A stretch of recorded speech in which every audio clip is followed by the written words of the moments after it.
থাইল্যান্ডে শুরু হয়েছে মিস ইউনিভার্সের ৭৪তম আসর, যেখানে ১২১টি দেশের প্রতিযোগীদের সঙ্গে লড়ছেন বাংলাদেশের তানজিয়া জামান মিথিলা। পিপলস চয়েস ভোটে প্রথমে তৃতীয় থেকে এগিয়ে এখন তিনি দ্বিতীয় অবস্থানে।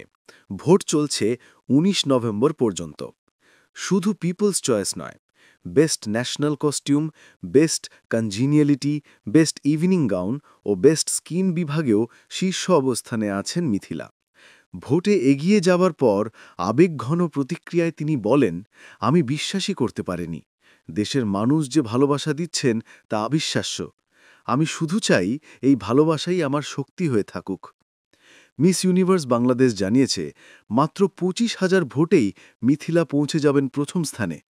২০২৫-এর এই প্রতিযোগিতায় বাংলাদেশের এমন সাফল্যে দেশজুড়ে বইছে গর্বের উচ্ছ্বাস।